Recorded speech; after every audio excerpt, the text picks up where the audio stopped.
नाज़रीन अस्सलाम वालेकुम।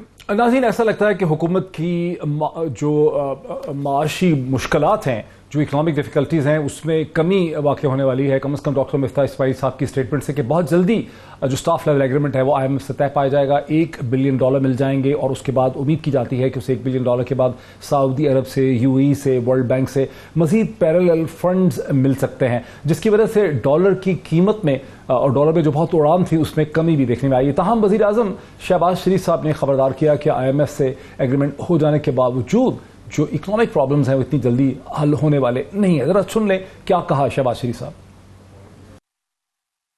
मैं आपको ये बताना चाहता हूं कि अभी मुश्किलात आनी हैं।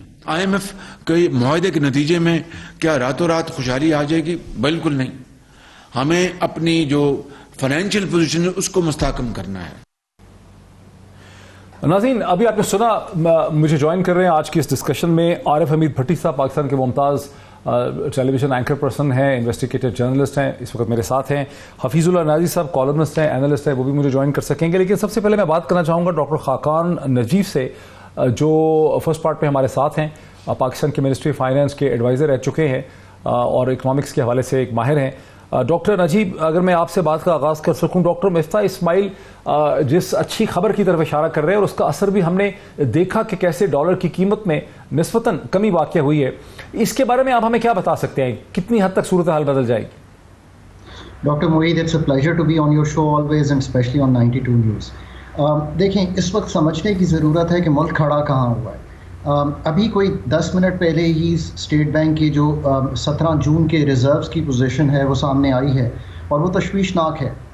स्टेट बैंक की जो रिज़र्व्स हैं वो $748 मिलियन एक हफ्ते में गिरे हैं और वो $8.2 बिलियन पे आ गए हैं। Indeed that's concerning.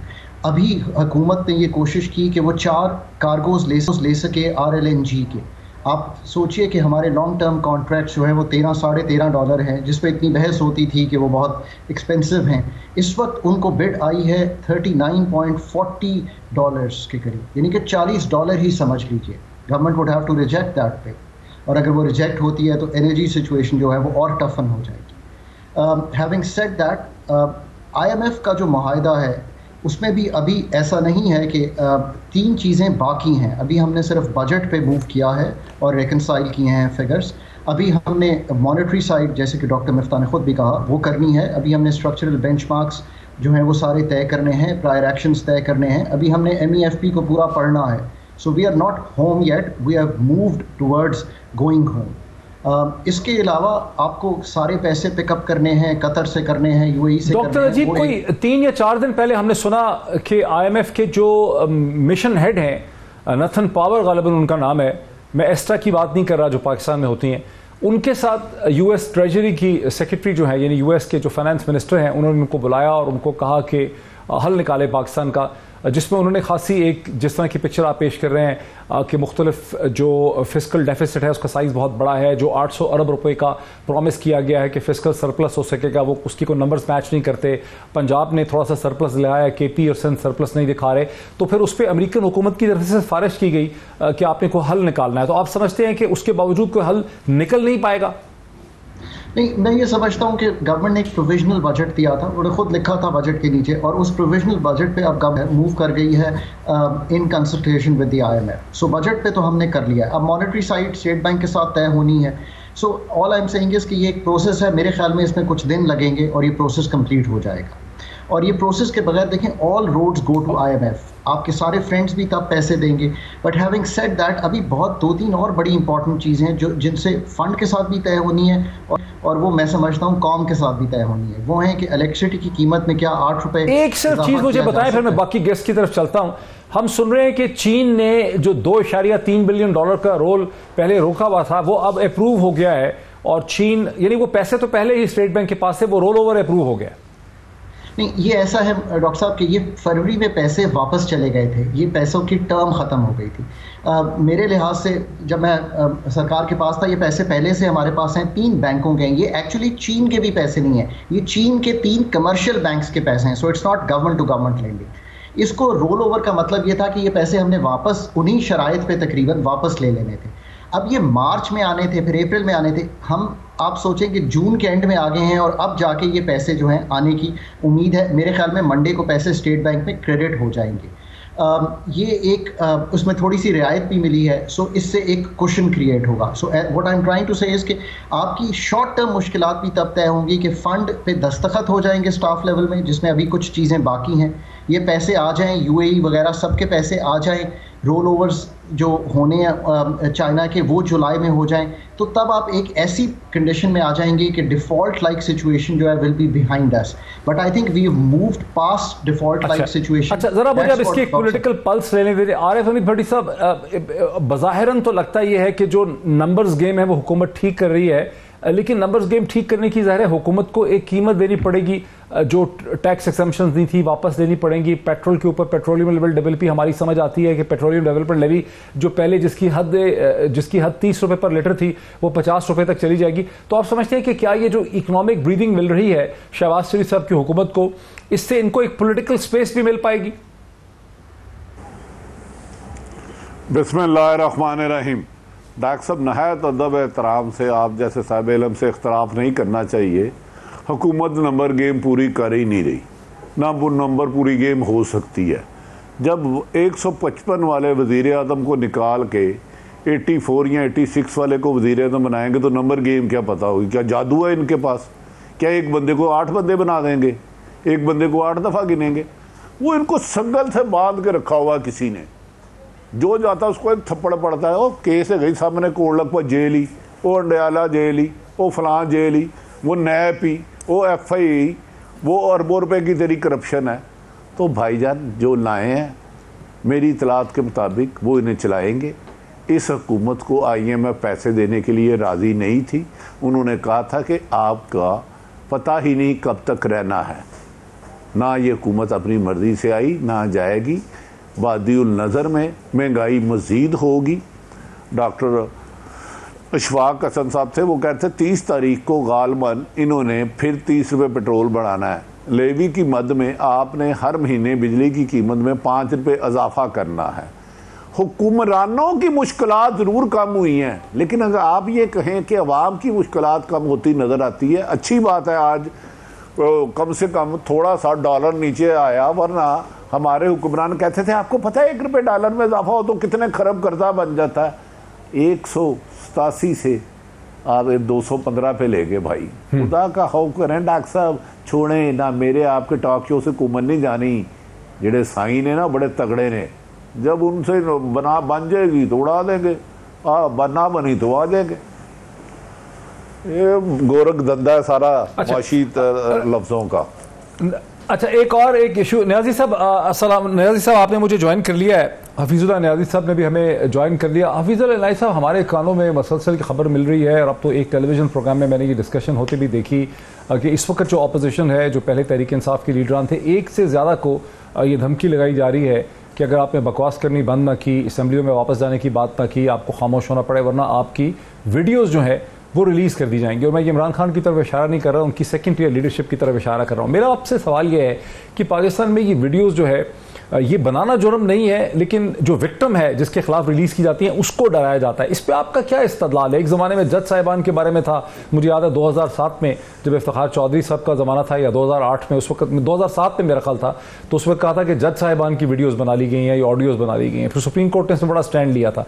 तो इस मुल्क में जो पॉलिटिक्स है कि जिसको आपने ब्लैकमेल करना है उसकी वीडियोज़ बना लो, इस पर क्या रिएक्शन है?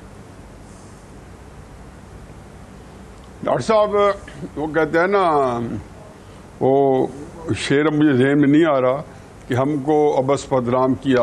हाँ, नाहक हम मजबूरों पर तोहमत मुख्तारी की। हम जो आप करें सो आप करें, हमको अबस बदनाम किया। अब सियासतदानों पे ये इल्ज़ाम लगाना कि जी कोई वीडियो इमरान खान ने बनाई है, ये वीडियो किसी पीपल्स पार्टी ने बनाई है या मुस्लिम नून ने बनाई है, तो किसी में ये अहलियत है न सलाहियत है ना। उनकी वीडियोस क्या होती है, मैं और आप बात कर रहे हैं, मैंने आपकी बात रिकॉर्ड कर ली, उसका साफ पता चलता है कि जी खास, या मैंने आपको बुला के कैमरा के साथ बिठा के अपनी खास चीज कर ली। ये जो होती है वीडियोस जिसके बारे में ना आपको पता होता है ना मुझे पता होता है, और रिकॉर्ड हो रही होती हैं, या वीडियोस बन रही होती हैं या हमारी ऑडियो रिकॉर्ड हो रही होती है, तो ये जो कर सकते हैं वो कोई उनका धंधा आज से नहीं है, ये कारोबार या उनकी दुकान जो है वो पिछले कई दहाइयों से चल रही है और हंसी खुशी चल रही है। काम कभी किसी की आ जाती है, कभी किसी की आ जाती है। सियासी पार्टियों के अंदर जब उनको किसी एक को नीचा दिखाना होता है तो उनके लिए भी वीडियोज है, उनके लिए भी हैं, जजेस के लिए भी हैं और मीडिया वालों के लिए भी हैं, हर एक के लिए हैं। और इंसान जो है बशी कमजोरी है, पाकिस्तान में तो लोगों की जरूरत से ज्यादा कमजोरी है। और ये सारी चीजें आपको जब आपके बारे में कोई खबरें देनी होती हैं तो आप देखेंगे आ जाती हैं। बेनजीर साहबा के बारे में खबरें आई थी, जो कौन कैंपेन चलाता था, लोग नवाज शरीफ को रगेते हैं। या तो सादगी है या जहालत है। कौन नहीं जानता कि नवाज बेनजीर की साहबा के खिलाफ ऑपरेशन मिडनाइट जयकाल या जो ठाना मांगा, ये हमने अपनी एक्सपीडियंसी के लिए और डर के लिए कि जब हम किसी का नाम नहीं ले सकते तो हम किसी दूसरे को कर देते हैं। तो ये तो बात खातर जमा रखें कि जो कोई वीडियो बन रही है तो वो मुस्लिम नून वाले नहीं बना रहे होंगे, या मुस्लिम नून की बन रही है तो तहरीक साहब। ये तो चले ठीक है, आपकी बात में बड़ा वजन है। जरा इस पे भट्टी साहब को लाने दीजिए। भट्टी साहब एक खास जाहिर है कि डॉक्टर साहब मैं थोड़ा सा अपने भाई हफीजुल्लाह नियाज़ी का वजन तकसीम करूं।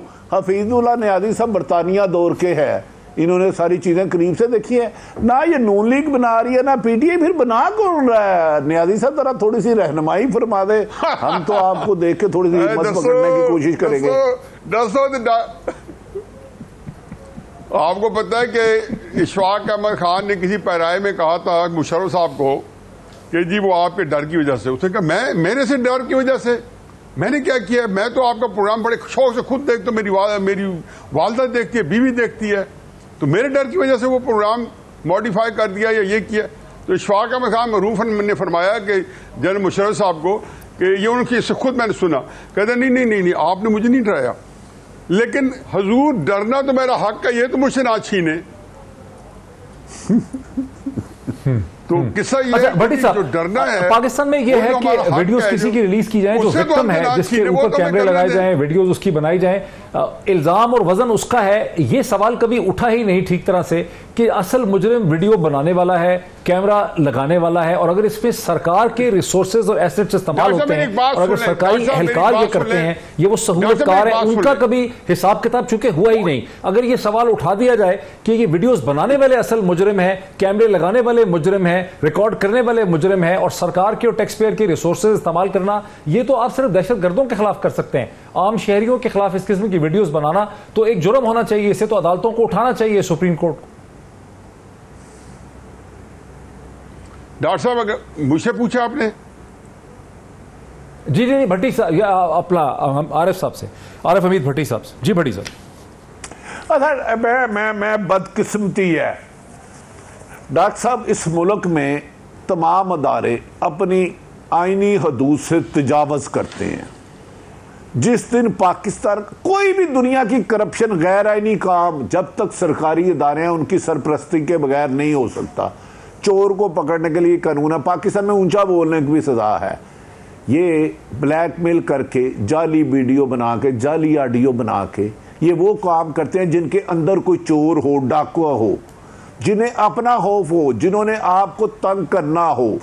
बदकिस्मती है, हम बुरे की माँ को नहीं मारते, बुराई के खिलाफ पीछे पड़ते हैं। मुझे बताएं ना कि इस मुल्क में आप अपने घर में बैठे हैं, कोई आपके घर को बंद कर ले, वीडियो लगा ले, ऑडियो लगा ले, वो कानूनी काम कर रहा है, लेकिन उसको कोई सवाल कौन करेगा? बिल्ली के गले में गड्डी। हफीजुल्लाह नियाज़ी साहब शेरे बबर बनते हैं, मेरे जैसे को डरा देते हैं। जब मैं टीवी पे पूछता हूँ तो मुझे चक्कर दे देते हैं, मैं कमज़ोर आदमी हूँ। सबको पता है कौन बनाता है, क्यों बनाता है, या कैसे जोड़ के बनाता है।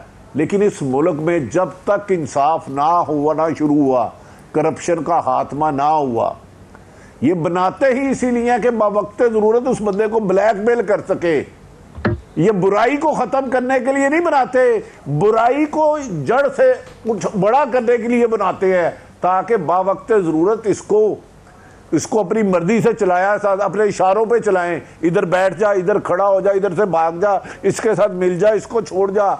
जिसकी बुनियाद झूठ, फराड, फ्रेब, जालसाजी हो, उन्हें टैक्स पेयर के पैसों से तनख्वाह नहीं लेनी चाहिए, उन्हें चोरी डाके के काम करने चाहिए।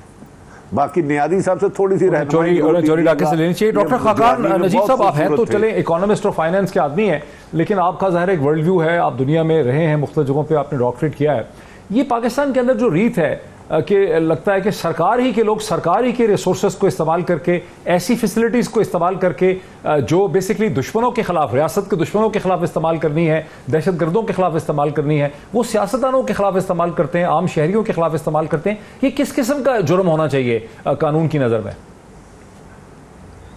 देखिए, जितने भी एफिशिएंटली पब्लिक रिसोर्सेज को यूज़ किया जाए उतना ही कम है। मैं इसकी मिसाल एक दूसरी तरह आपको देता हूँ कि हमारे पास 85 स्टेट ओन्ड एंटरप्राइजेज़ हैं। ये तो बड़ा कम रिसोर्स यूज़ हो रहा होगा, जो असल हमारी ब्लीडिंग हो रही है वहाँ पे, और वहाँ पे ये हाल है कि हम 25 साल से कोशिश कर रहे हैं कि फेस्को को बेच सकें। आज 25 साल से वो उस लिस्ट पे है, मैं खुद देख रहा हूँ, और हम नहीं कर पाए। और सबको मालूम है कि डिस्कोस का असल मसला ये है कि सरकार में नहीं चल सकते, जेनकोस का असल मसला ये है कि वो नहीं चल सकते, PIA एक बड़ा सा कपल ऑफ 100 बिलियन का लॉस लिए खड़ी है, रेलवे को हम हर साल 50 से 60 अरब रुपए दे रहे हैं। तो अगर हमने रिसोर्सेज के बारे में सोचना है तो आई थिंक सबसे ज़्यादा जो इस वक्त ब्लीडिंग है वो स्टेट ओन्ड एंटरप्राइजेज में है। और दूसरी जो इसका इम्पैक्ट है ना, वो सिर्फ स्टेट ओन्ड एंटरप्राइजेज तक नहीं है, ये इनएफिशिएंसी पूरे सिस्टम में कैरी करती है। डॉक्टर साहब, अगर एनर्जी एफिशिएंट रेट्स पे नहीं होगी तो आपकी SMEs और इंडस्ट्री नहीं चलेगी, आपका कमर्शियल महंगा होगा, आपकी इन्फ्लेशन ज़्यादा आएगी। जो इस वक्त देखिए कि अगर हम लोकल एनर्जी पे होते, हाइड्रो, सोलर, विंड, तो आप सोचिए कि क्या कीमत होती इस वक्त एनर्जी की पाकिस्तान में, और क्या कीमत होने जा रही है जुलाई के महीने में, जिसका इन्फ्लेशनरी इफेक्ट आएगा। बिल्कुल सही कह रहे हैं आप डॉक्टर नजीब। जो फैसले 1990 की दिहाई में या आज से 15-20 बरस पहले होने चाहिए थे, वो फैसले चूंकि नहीं हुए, इसीलिए हमें आज ये दिन देखने पड़ रहे हैं। एक ब्रेक लेते हैं, के बाद हम थोड़ा सा इस पर भी नजर आता है कि TTP के साथ जो मुज़ाकरात जिसके हवाले से ब्रीफिंग की गई है गवर्नमेंट की, वो मुज़ाकरात क्या हैं, उसमें क्या हासिल हो सकेगा। After the break.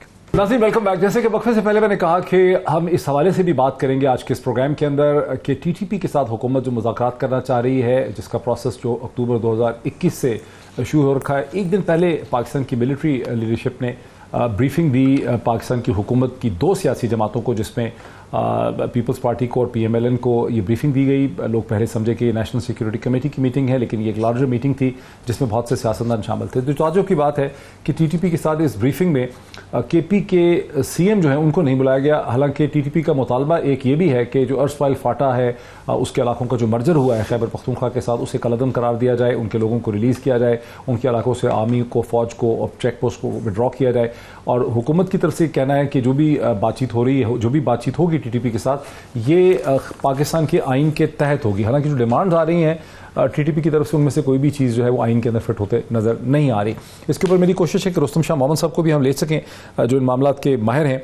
Rustam Shah Mohammad तो चीफ सेक्रेटरी रह चुके हैं खैबर पख्तूनख्वा के। लेकिन अगर मैं पहले आ सकूँ जनाब आरिफ हमीद भट्टी साहब के। आरिफ हमीद भट्टी साहब, आपके पास क्या इत्तला है, आप बड़ी खबर रखते हैं मामलात की, कि ये TTP के साथ जो है, और दरमियान में जो खबर छपी मैंने देखी उसमें ये लिखा है कि इवन अफगान तालिबान TTP की मदद कर रहे हैं। आपके पास क्या अंडरस्टैंडिंग है कि किस किस्म के मुज़ाकरात होंगे, क्या इसका नतीजा निकल सकेगा? 3 मुलाकातें अहम हो चुकी हैं TTP के साथ, 3 मुलाकातें हो चुकी हैं। नेशनल सिक्योरिटी काउंसिल में तो रस्मन से गुफ्तगू की गई, ये सिलसिले चल चुके हैं। लेकिन TTP कहती है कि आइन के मुताबिक वो जो दहशत गर्दी करवाते हैं, जिसे खुद तस्लीम करते हैं, TTP तो नहीं कह रही आइन में लिखा है कि किसी नहीं, हुकूमत कह रही है आइन के मुताबिक, TTP को आइन से कोई इंटरेस्ट नहीं। तो मैं यही कह रहा हूँ ना, हुकूमत की कितनी मासूमाना ख्वाहिश है कि एक मुल्क, हमारे मुल्क में आके एक तंजीम दहशत गर्दी कर रही है और उसके साथ आइन के तहत मुज़ाकरत करेंगे। भाई, दहशत गर्दों को पकड़ो और आइन के तहत उसको सजा दो। दहशत गर्दों से मुज़ाकरत कैसे है? दहशत गर्दी रोकने के लिए तो हो सकते हैं, लेकिन जो दहशत गर्दियाँ हो चुकी हैं, जो इनमें मुलव्वस है, जिनका वो इतराफ़ कर चुके हैं, हमने फ़लाँ ब्लास्ट किया, फ़लाँ को मारा, फ़लाँ को मारा, ये बदकिस्मती है। इसकी डोरें कहीं और से हिल रही हैं। कोई गैर मुल्क पाकिस्तान में एयरबेस जा रही है, इसका एक जवाज़ बनाया जा रहा है, और बादियुल नज़र में मुमकिन है कि उस सुपर पावर की माजी की तरह बात मान ली जाए। ये काफ़ी बात आगे जा चुकी है। पाकिस्तान में 1-2 डेलीगेशन अफगानिस्तान जा चुके हैं, क्योंकि वहाँ की तालिबान हुकूमत जिसे हम कह रहे थे कि रशिया के साथ करके आई, वो बिल्कुल भी उन्हें ख़त्म नहीं कर रही, उनकी फैसिलिटेटर बनी हुई है। हमारे बहुत से एरिए में आके वो दावा कर रहे हैं कि ये एरिए हमारे हैं। असल बात यह है जो फाटा को हमने बिल्कुल मर्जर किया था, उसकी तकलीफ़ है बहुत सारे लोगों को। अब वो अपना रास्ता हमवार करने के लिए आहिस्ता आहिस्ता, जैसे नियाज़ी साहब बचपन में पल्स लेते थे, स्कूल के बच्चे ने आज कौन सा काम किया उसका होमवर्क नोट कर लूँ, टीचर मुझे भी शाबाश दे देगी, मैं भी ये करता था। अब ये पल्स ली जा रही है, फैसले कहीं हो चुके हैं या होने वाले हैं ऐसे कह दे, लेकिन बातचीत चल गई है। लेकिन मुझे समझ में नहीं आती पीपल्स पार्टी बेसिस दे दिए जाएंगे अमेरिका को किसी ताकत को, या इसके बारे में एक्नॉलेज या अनएक्नॉलेज दे दिए जाएंगे, माना ही नहीं जाएगा, बेसिस दे दिए जाएंगे। आपको ये होता है हाँ शक है, शक जिसकी बातें भी सरगर्मियां बहुत ज्यादा हो रही हैं और अवाम बेचारी तो इसकी मासूम है, अवाम का कोई तलक नहीं। और मुझे हैरत है कि आसफ अली जरदारी खुल के इसका बिल्कुल वॉकआउट क्यों नहीं कर रहे, क्यों धीमे लहजे में बात कर रहे हैं। बिलावल भुट्टो के माजी में टीटीपी के बारे में बहुत ज़्यादा वादिया पॉलिसी है, अब अचानक क्यों तब्दील हुई, क्यों उसमें नरमी आई, उससे बात करनी क्या है। ये जो मीटिंग हुई है एक दिन पहले 22 तारीख को, जिसमें ब्रीफिंग दी गई है न्याजी साहब, ये पीपल्स पार्टी के कहने पे दी गई है। पीपल्स पार्टी को एतराज़ था कि इससे पहले जो ब्रीफिंग हुई है उसमें पाकिस्तान पीपल्स पार्टी को ब्रीफिंग नहीं दी गई। तो कल की ब्रीफिंग में पीपल्स पार्टी के लीडरान भी आसिफ अली जरदारी समेत जो है इस मीटिंग में शामिल थे। आप क्या समझते हैं कि यहाँ पे क्या हो रहा है? ये टीटीपी जो है इसके साथ मुज़ाकरात अक्टूबर में शुरू हुए थे, फिर ब्रेक डाउन हो गए बिकॉज उनके मुतालबात बड़े सख्त थे। अब तक ये साल के 6 महीने हैं, इस पर 46 हमले किए हैं पाकिस्तान के सिक्योरिटी इदारों के ऊपर टीटीपी के लोगों ने, जिसमें अंदाजन 80 जो हैं शहादतें हुई हैं पाकिस्तान के सिक्योरिटी लोगों की, और सैकड़ों लोग जो हैं इसमें जख्मी हुए हैं। तो आपको क्या समझ आ रहा है कि ये डायनामिक्स हैं क्या? लॉर्ड साहब, मुझे पहले एक छोटा सा कमेंट कर दें, कमेंट करने दें पिछली डिस्कशन के ऊपर। पहली बात तो यह है जी कि जो मुर्तज़ा भुट्टो के मर्डर से लेके और उससे पहले बेनज़ीर साहबा की जो जिनकी मर्डरिंग की गई, जो सिलेंडर कैंपेन चलाई गई और जो जिस तरीके से ऑपरेशन किए गए, वहाँ से लेके साना साहिवाल से लेके मालटाउन के साने से लेके वकला के Pakistan institute, Punjab institute of cardiology के ऊपर उनका जो पूरा धावा था, इस सारों का में चेहरा एक ही है। और मैं ये बात पिछले 14-15 साल से मीडिया पे जितनी इजाजत तभी करता था, खुल के करता रहा हूं कि आज तो मैंने कहा जब इनका निकाब हटाएंगे तो जज अरशद की वीडियो से लेके जो कि 2005 में बनी थी, जो ना बेनजीर ने बनाई थी ना नवाज शरीफ साहब ने, दोनों पाकिस्तान नहीं थे, और जिसके ऊपर फिर नवाज शरीफ को ब्लैकमेल किया गया था। क्राइसिस हमारा क्या है कि आज तहरीक इंसाफ, जिनको मैं हमेशा कहता हूं कि कुछ चीजों के ऊपर, और मुस्लिम नून और पीपल्स पार्टी, वो एक कॉन्सेंसस कर लें बजाय एक दूसरे के खिलाफ इस्तेमाल होने के। और ये मेरा आज कॉलम पढ़ा, उसमें ये बात लिखी है कि मियां नवाज शरीफ को जेल में गई थी कि 2 साल बाद यही वक्त इमरान पे आने वाला है, लेकिन आपने इमरान खान का रोल अदा नहीं करना जो आप बिल्कुल सही कह रहे हैं। हमने पहले भी ये डिस्कस किया और मैं आपसे पूरा इत्तेफाक करता हूं कि एक पॉलिटिकल कंसेंसस की जरूरत है पाकिस्तान की मेजर पॉलिटिकल पार्टीज को। हफीजुल्लाह नायब साहब, वही क्वेश्चन टीटीपी वाले क्वेश्चन पे आ जाएं, क्या आपको लगता है कि हुकूमत के लिए मुमकिन होगा कि बेसिस दे दें अमेरिका को बगैर डिक्लेरेशन के, एडमिशन के? मेरा नहीं ख्याल कि अमेरिका ने सच बेसिस आज तक मांगे हैं या भी उसको जरूरत है, क्योंकि वो जिस तरीके से उनका जो निज़ाम है, जो चल रहा है, जो चलना चाहिए, उसके अंदर उसकी जरूरत नहीं है। और जो इन्फॉर्मेशन को चाहिए या उनके लिए जिस तरीके से वहां से आपको वहां से ड्रोन्स के जरिए जो इन्फॉर्मेशन इकट्ठी कर रहे हैं। देखें, सोहेल शाहीन साहब जो हैं इस वक्त अफगानिस्तान के तर्जमान है और पूरे इंटरनेशनल प्रेस को उनकी हैंडल कर रहे हैं। उनका बयान 2-3 हफ्ते पहले आया तो उन्होंने कहा जी कि हमने टीटीपी को बता दी है कि आपके पास 10 जुलाई तक टाइम है, अगर तो आपने हुकूमत पाकिस्तान के साथ मुज़ाकरात आप कामयाब हो गए तो आपको अफगानिस्तान के अंदर रहने की इजाजत है, वगरना आपके लिए उनको बड़ा क्लियर कट जवाब तो पाकिस्तान के मीडिया को उन्होंने इंटरव्यू देते हुए कहा तो 10 जुलाई के बाद आपके पास कोई स्पेस नहीं है। चुनाचे उनको उन्होंने कहा जी हमने मजबूर कर दिया है कि वो आमादा हों और ज्यादा से ज्यादा करें। दूसरी बात है जी मुज़ाकरात का, तो चाहे बरतानिया IRA जो टेररिस्ट ऑर्गेनाइजेशन थी, फाइनली उनके साथ मुज़ाकरात करने पड़े थे। मैं तो कहता हूं कि चाहे BLA है चाहे कोई भी है, इंडिविजुअल्स जो हैं वो चूंकि कई इंडिविजुअल्स हैं जो कहीं पे उनके डांडे मिलते हैं, कोई इंडिया के हाथ में खेल है, किसके हाथ में खेल है, उनके हट के मुज़ाकरात से जो काम होता है, अगर आपके शहरी हैं, बलूचिस्तान के अंदर है, इवन MQM के कोई फैक्शन है, आपको मुज़ाकरात करने में कोई हर्ज नहीं। ये दुनिया में आजमूदा फार्मूला है। श्रीलंका की 15-16 साल की डिवास्टेटिंग जंग के बाद टैमल्स के साथ बिल आखिर मुज़ाकरात पे ही सेटलमेंट हुआ था। इंडिया ने अपनी कोई 15 स्टेट्स के अंदर मुज़ाकरात के जरिए श्रीलंकन आर्मी ने। जी भट्टी साहब, आपका इस पे क्या इस्तेमाल है? मैं सब समझते हैं कि डिटेल में मुज़ाकरात करने ही पड़ते हैं, कोई हर्ज नहीं है, जो मुझे समझ आई है उनकी बात से। रुस्तम साहब, अच्छा अब ये देखें एक सेकंड, रुस्तम शाह मोहम्मद साहब, ये जो TTP के बारे में ब्रीफिंग दी गई है और एक खदशे का इजहार ये भी किया जा रहा है कि शायद अमेरिका को बेसिस चाहिए, TTP पहले रिलक्टेंट है, TTP जो है वो जो चीजें मांग रही है हुकूमत से वो तो कॉन्स्टिट्यूशन में, आइन में फिट नहीं होते। हुकूमत कह रही है कि आइन के तहत उनसे मुज़ाकरात होंगे। खैबर पख्तूनख्वा में वो कह रहे हैं कि जो मर्जर हुआ है फाटा के इलाकों का उसे कलअदम करार दिया जाए, लेकिन जो ब्रीफिंग दी गई है उसमें CM KP को नहीं बुलाया गया। इस सारी चीज पे आपका क्या रद्द अमल? देखिए, TTP इस वक्त ये चाहती है कि वो इररिलेवेंट होने वाले हैं और वो चाहते हैं कि उनकी कोई हैसियत बरकरार रहे, इसलिए वो कुछ मुतालबात ऐसे कर रहे हैं जो कि आम लोग भी वही मुतालबात कर रहे हैं। मसलन वो ये कह रहे हैं कि जो नुकसान हुआ है ट्राइबल एरिया में फौजी ऑपरेशन का, उसका कंपेंसेशन दिया जाए। जो लोगों को नुकसान हुआ है, जो डिसअपियर हुए हैं, उनके बारे में बताया जाए कि वो कब जिंदा हैं या मुर्दा हैं।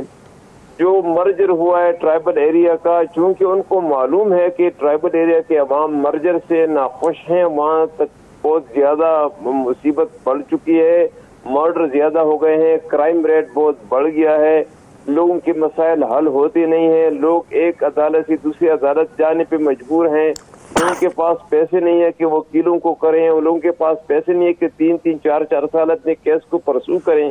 उनको ये इल्म है, इसलिए वो ये मुतालबा कर रहे हैं कि जो मर्जर हुआ है उसको अनडू किया जाए। लेकिन उसके लिए तो आपको पता है कि कॉन्स्टिट्यूशन अमेंडमेंट करनी पड़ेगी, वो तो नेगोशिएशन से बात हो ही नहीं सकती। और वो इसलिए कह रहे हैं कि अगर ये मर्जर के बारे में कोई फैसला उसके दोबारा हुआ, कोई मसला ये कि मर्जर को कलअदम करार दिया जाए, तो उनकी हैसियत बढ़ जाएगी, उनको एक पॉलिटिकल ऑर्गेनाइजेशन की तरह से एक्नॉलेज कर दिया जाएगा और वो बड़ी कुव्वत के साथ ट्राइबल एरिया में उभरेंगे जिनका कोई मुकाबला करने वाला नहीं होगा। यही बात हुकूमत को समझनी है। तो ये अच्छा, ये थोड़ा सा मुझे बता दें कि KP के CM को ना बुलाना, इसकी क्या दानिशमंदी नजर आ रही है आपको? KP के CM को तो इसलिए बनाना चाहिए कि ट्राइबल एरिया अब उनके दायरे इख्तियार में आता है, गवर्नर के दायरे इख्तियार में तो आता ही नहीं है। अमेंडमेंट के बाद गवर्नर तो एक सेरेमोनियल गवर्नर होता है सूबा सरहद का, जैसे पंजाब और सिंध में है, लेकिन वो तो ट्राइबल एरिया से डील कर रहे हैं। लेकिन अगर उनको नहीं बुलाते, इसका मकसद ये है कि वज़ीर आला की इख्तियारात भी वैसी हैं जैसे मरकज में बाज लोगों के हैं, तो वो तो सारा पिक्चर आप समझते हैं कि इख्तियारात इनके पास है और कौन इस्तेमाल कर रहा है। हाँ। लेकिन मैं समझता हूँ कि ऐसा करना नहीं चाहिए, कम से कम। बड़ा अजीब लगता है, बहुत अजीब लगता है। मैं आपसे एग्री करता हूं। सर इस पे क्विकली न्याजी साहब, आपका इस पे क्या रद्द अमल है? क्या बात हो रही है, TTP कह रही है कि KP का जो मर्जर है फाटा के साथ वो खत्म होना चाहिए और CM KP जो है, जो डायरेक्टली इफेक्टिव हैं इस नेगोशिएशन के, उनको बुलाया कोई नहीं वफाक ने? मेरा डॉक्टर साहब कंफर्म कर लें, क्योंकि जब इवन नेशनल सिक्योरिटी काउंसिल की मीटिंग हुई है तो कल वो बता रहे थे कि हमने शाहिद कुरैशी साहब को भी दावत दी और एक और भी तहरीक इंसाफ के बंदों का है, दे ऑप्टेड नॉट टू कम। और CM के बारे में भी सजाद सैयद की डॉन की स्टोरी है among the political leaders who attended meeting पर PPP leader and former president Asif Ali Zardari. मुझे नहीं मालूम, मुझे हकीकत नहीं मालूम। Pakistan Tehreek-e-Insaf which had resigned from National Assembly but has representation in the Senate was not invited to the meeting. Khyber Pakhtunkhwa Chief Minister Mahmood Khan too, who belongs to PTI, was not invited. Sir ये publish है don की story मेरे हाथ में से। लेकिन मेरा ख्याल है कि उनको बिल्कुल बुलाना चाहिए था। मैं बिल्कुल रुस्तम मेहमद साहब से बिल्कुल एग्री करता हूं। मैंने ये देखे, कल उन्होंने पूछा तो उन्होंने कहा जी हमने बुलाया, बल्कि एक दो का कह रहे थे कि जी वो हमारे ज़हन में नहीं है, उनको भी होना चाहिए था, क्योंकि इसके अंदर तो हर पाकिस्तानी जो इम्पोर्टेंट है उसको बैठना चाहिए था। बहरहाल लेकिन मेरा जी देखें, जो फाटा का मर्जर है इस पर दो ओपिनियंस थी। अब देखें जी, आप ये देखें कि सेनेट जो है हमारी जो है वो 4 यूनिट्स को रिप्रेजेंट करती है। जीबी को भी जब सूबा बनाया गया तो सेनेट की नशिस्तें उनको नहीं दी गई। अब फाटा को एक वक्त के अंदर अकेले रहते उनको बड़ी फैसिलिटी थी, 10 MNS थे उनके, और उनके मेरा ख्याल है बताएंगे इमाम साहब, मेरे ख्याल 8 या 10 उनके सेनेटर्स थे। अब वो जब मर्जर हुआ है तो उनके जो पोजीशन है MNS भी मेरे ख्याल शायद 4 रह गए हैं, और उनके और आबादी के ऊपर ये भी उनको थोड़ा सा इन्फ्लेटेड किस्म के हैं, और इसी तरह सेनेटर उनके बिल्कुल खत्म हो गए हैं। तो वो तो इस लिहाज से पॉलिटिकली वो इतना कैचिंग है। थोड़ी सी कंफ्यूजन मुझे, मैं आरिफ भट्टी साहब की मदद ले लूं। भट्टी साहब, क्या उस वक्त भी स्टेट इंस्टीट्यूशंस की रिकमेंडेशन नहीं थी कि मर्जर होना चाहिए फाटा का केपी में? देखिए उस वक्त बहुत ज्यादा कंसेंसस से हुआ था। दरअसल ये मौलाना फजलुर रहमान साहब की ख्वाहिश कुछ और है। इस वक्त मुल्की मफाद की बजाय कुछ लोग, हर पाकिस्तान में मुहिब वतन हमसे ज्यादा है, तो वो अपने मफाद की जंग लड़ रहे हैं। रुस्तम शाह साहब ने बड़ी अच्छे लफ्जों में मेरा ख्याल है हमें समझा दिया है। देखिए जायज बात तो कोई भी माननी चाहिए, लेकिन जो उन्होंने 70 लोग शहीद किए हैं, अगर वो अपनी पॉइंट स्कोरिंग कर रहे हैं या उनका कोई सियासी एजेंडा है, तो उसमें मुल्की वकार को तो दांव पे नहीं लगाना चाहिए। अगर एक केपी का CM है, वहाँ फैसला किया है, पोस्ट पार्लियामेंट में गया था, सेनेट में गया था, तमाम आईनी और कानूनी मामला तय किए गए थे, तो मेरा ख्याल है इसमें तमाम स्टेक होल्डर्स को बुला के एमिकेबली मसले को हल करना चाहिए। इस तरह पार्टी पसंद ना पसंद या आपके सियासी मुखालफिन को दीवार से लगाने के लिए ऐसे फैसले करेंगे तो इसके अंजाम में खुदा न खास्ता दहशत गर्दी में इजाफा हो सकता है। मेरा ख्याल है हुकूमत को बेहतर तरीके से टैकल करना चाहिए। मुझे ब्रेक लेने दीजिए। रुस्तम शाह हमारे साथ रह सकें, बिकॉज आपसे बात खासी नाकाफी हुई है, बहुत से इश्यूज हैं इस हवाले से, तो आप हमारे अगर साथ रह सके तो बड़ा अच्छा होगा। ब्रेक के बाद हम मजीद थोड़ा सा इसको टच करते हैं कि आखिर ये मामला जा किस तरफ रहे after the break. Welcome back. जैसे कि आपको याद होगा कि वक्फे से पहले मैंने रुस्तम शाह मोहम्मद साहब से रिक्वेस्ट की कि आप हमारे साथ ठहरें इस आखिरी पार्ट के लिए। रुस्तम शाह मोहम्मद साहब, मैंने आपसे रिक्वेस्ट इसलिए की कि मुझे याद है आपने इस पर लिखा बहुत फाटा के मर्जर के हवाले से, और आपने 12 टेलीविजन प्रोग्राम्स में भी और अपनी राइटिंग के अंदर भी आपने वाजे किया कि मर्जर से बड़े अनएक्सपेक्टेड किस्म के प्रॉब्लम्स जो है पैदा हो जाएंगे। उनका नेचर कानून से होगा, लॉ एंड ऑर्डर से होगा, अदालतों से होगा, जस्टिस सिस्टम के साथ होगा, और लोगों की जो फ्रस्ट्रेशन है वो बढ़ जाएगी, बिकॉज इनका अपना एक मोमेंटम और डायनामिज्म है। अब आप इशारा कर रहे हैं कि वो प्रॉब्लम्स पैदा भी हुए हैं और मर्जर के नतीजे में वहां की आबादी खुश नहीं है। नियाजी साहब ने यह कहा कि वहां की रिप्रेजेंटेशन पहले ज्यादा थी, गालिबन उनके पास 7 सीटें थी सेनेट की, ये 6 थी, MNS की भी सीट्स थी, अब उनकी रिप्रेजेंटेशन भी इन इलाकों की कम हो गई है। लेकिन सर मुझे जहां तक याद पड़ता है कि जब मर्जर हो रहा था, जब सरताज अजीज साहब की कमेटी ने इसकी रिपोर्ट दी थी, तो उस वक्त पाकिस्तान के तमाम इंस्टीट्यूशन सिविल एंड मिलिट्री का कंसेंसस था कि in the larger national interest के मर्जर होना चाहिए। तो क्या उस वक्त इन कंसिडरेशंस को नहीं देखा गया कि अब हम TTP ने ये मुतालबा भी डाल दिया हमारे सामने? देखिए उस वक्त जो सरताज अजीज साहब की कमेटी थी वो पेशावर भी आई थी, मैं भी उनसे मिला था। वो चंद महदूद लोग थे, कोई 20 लोग मेरे थे यहाँ पे, और फिर कुछ बाज़ एजेंसी में भी गए, वहाँ पे उन्होंने 10-15 लोग बुलाए जो पॉलिटिकल एजेंट ने बुलाए, उनको पेश कर दिए। जो तरीका होता है ट्राइबल एरिया में कि एक जरगा बुलाया जाए, एक ग्रैंड ट्राइबल जरगा बुलाया जाए। देखिए आपको याद है कि जब पाकिस्तान बना तो कायद आज़म साहब यहाँ तशरीफ लाए पेशावर में अप्रैल 1948 में, सारे कबायली इलाकों के लोगों को इकट्ठा किया और उनसे ये कहा कि हम आपके निज़ाम में मुदाखलत नहीं करेंगे। इस एश्योरेंस के बाद ट्राइबल एरिया के लोगों ने पाकिस्तान में बाकायदा शमूलियत का ऐलान कर दिया। तो वो ये कहते हैं कि अब तो ये जना साहब ने जो हमें दिया था, एश्योरेंस दी थी, ये तो उसके बिल्कुल खिलाफ है कि हमारे रिवाज में, हमारे जो नज़्म जो तरीका वो है एडमिनिस्ट्रेशन, उसमें कोई मुदाखलत नहीं की जाएगी।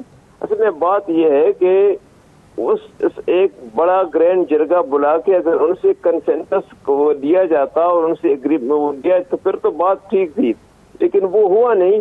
और लोग जो है वो लोगों को ये बताया गया कि मर्ज को फंड मिलेंगे और इतने कॉलेजेस बनेंगे, रोड बनेंगे, रोजगार मौके मिलेंगे और रोजगार हो जाएंगे। वो कोई चीज नहीं हुई। लेकिन उसके मुकाबले में क्या हुआ कि मर्डर रेट 5 टाइम्स 500 ऊपर चला गया। मर्डर बाकी जो क्राइम है उनके तो आप उनका तो शुमार ही नहीं कर सकते। जो लोगों की मुश्किलात हैं अदालतों वगैरह में उनका आप तस्वर नहीं कर सकते। जो करप्शन वहाँ बढ़ गई है उसका भी आप तस्वर नहीं कर सकते। वो सारी जमीन जो है वो खत्म हो गई, तकरीबन खत्म हो रही है। जो एग्रीकल्चर जमीन है, फार्म लैंड है, वो खत्म हो गई है। तो जो बॉर्डर एरिया है उसपे वो फेंसिंग कर दी गई है ताकि वो जो तजारत होनी थी वो भी खत्म हो गई है। अच्छा जरा ठीक है, मेरे साथ रहिए मोहम्मद साहब। आरिफ हमीद भट्टी साहब, उस वक्त अगर तमाम रियासती इदारे जो है सिविल मिलिट्री उन सबका कंसेंसस था कि मर्जर होना चाहिए, ये नेशनल इंटीग्रेशन के लिए जरूरी है, तो अब किस तरह से अगर और मसाइल पैदा हो गए तो अब हम कैसे डिफेंड करेंगे, क्या होगा इसका? देखिए डॉक्टर साहब, जो वो रुस्तम साहब की, शाह साहब, मेहमद साहब की हमसे बहुत ज़्यादा गहरी नज़र और माशाल्लाह बहुत बारीक बीनी से है। देखिए अगर हुकूमत ने मर्जर किया था तो इसके अल्टरनेट सारे अरेंजमेंट करने चाहिए थे। वहाँ के लोगों की जानो माल की हिफाजत की जिम्मेदारी थी। वहाँ अगर थाना कचहरी बनाना था तो पूरा बनाते। अगर इस मर्जर से उनकी मुश्किलात में इजाफा हुआ है तो उनके मुतालबात तो फिर जायज़ होंगे ना। अगर उन्होंने कहा है उनके मुतालबात को हल करें, उन्हें तहफ़्फ़ुज़ दरें। अगर उनके लोग इस काम के बाद, इस मर्जर के बाद उनमें तहफ़्फ़ुज़ का शिकार है, उनकी जान माल दोनों नहीं है, तो उस वक़्त के लोगों से पूछना चाहिए था, भाई आप इतने बड़ा फैसला कर रहे हैं तो तमाम स्टेक होल्डर को, जैसे मेमन साहब फरमा रहे, चंद लोगों को बुलाया गया था, उसकी फार्मेलिटी पूरी करनी चाहिए थी। ऐसे फैसले जल्दबाजी में करने के हमेशा नुकसान होते हैं।